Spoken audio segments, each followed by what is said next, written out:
Hi, I'm Jeremy. I'm AJ.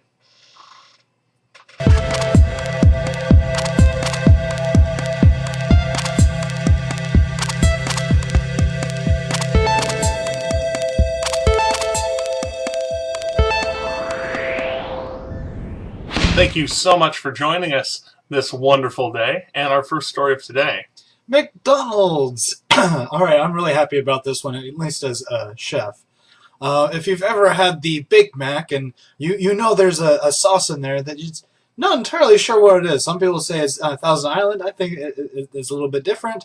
Well, the ingredients and everything has been released in kind of one of the most simple ways possible.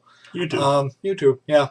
There's a question asked in a Canadian branch of McDonald's on their show, whatever. You know, what's in that sauce? And, well, they showed you.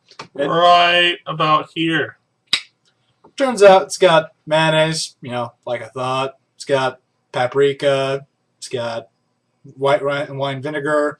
A couple other things. Anyway, check out the video. It's good. Now over to London, where the Olympic Security Committee has been being challenged by the citizens of London who haven't really enjoyed having, SAM sites on their rooftops and things. So, apparently, the citizens sued, and the chief magistrate judge in charge was like, oh, really? Well, actually, your rights mean nothing, and the security means everything. And thus dies freedom, not with the sound of roaring applause, but with a pin drop. Speaking of death of freedom, Russia is taking more steps to show its support of Syria. They're sending warships down to Syria to bolster things. They said it was just a previously designed engagement, that they were just running some tests and procedures and whatever, and everybody else is like, yeah, no, you're sending a lot more than usual. And it's freaking Syria right now. You think you would have changed plans. Speaking of plans that probably ought to change, up in King Salmon, Alaska, they are having a little problem because they make a lot of money off of, well, salmon. Their salmon is awesome, by the way. It's incredible. Known as red gold. Oh, it's spectacular. But also, there's an abundance of copper in the land adjacent to the waters up there.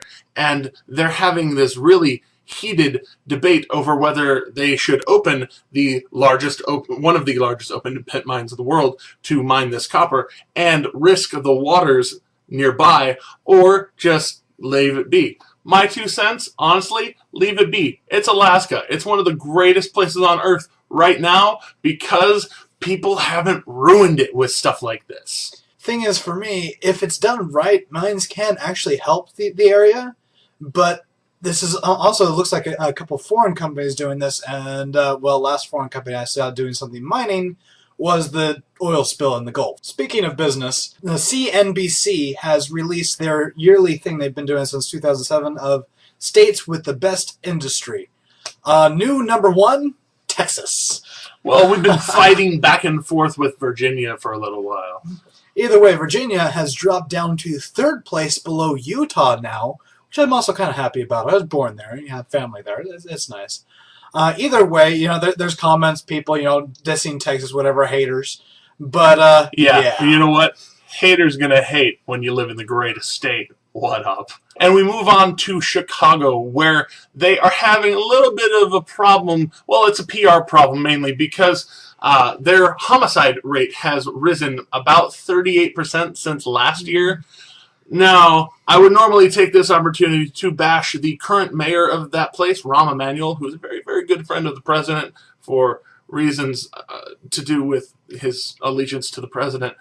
But actually, they're doing this this big switch from just, general canvassing of police officers for crimes and huge shock trooper force against gang activities and homicide activities. They're actually dispatching smaller units all over the city to try and combat it, and its effectiveness is being questioned in its first year. But at the same time, they're actually seeing a plateau instead of a increase. It is a kind of a plateau. They've been averaging about 450 homicides a year for the last 7-8 years. So, but before that, in the 90s, it was 900. Oh, it was bad. It was bad when we were kids. So it's a matter of perspective.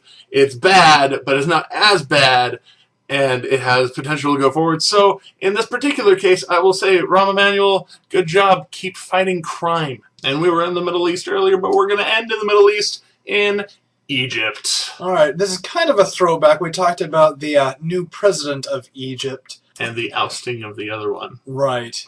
New one being Muslim Brotherhood. And we are already seeing the repercussions of that.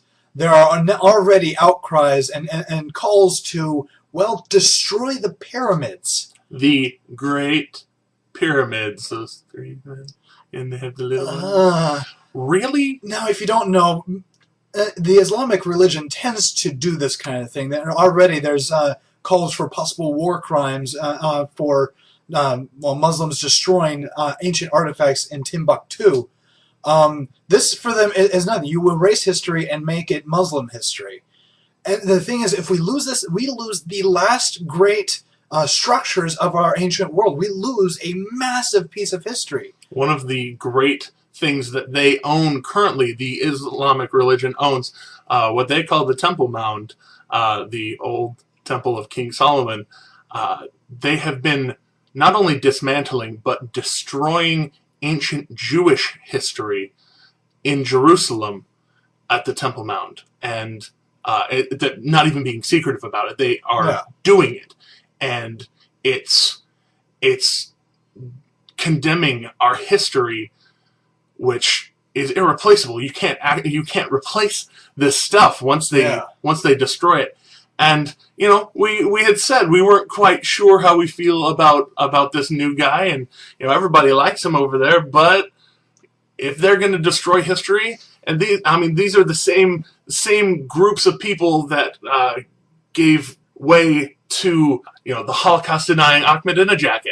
It's really, really frightening if you try and deny history like that. So we'll leave you on that note. Thank you so much for watching The Extraordinary Times. Like us over here, favorite us if you really enjoyed it, subscribe to us if you would like us to get better, and pass us around Facebook or Twitter or wherever you share things, because we would like to get better. I'm Jeremy. I'm AJ. And these are Extraordinary Times. Be aware.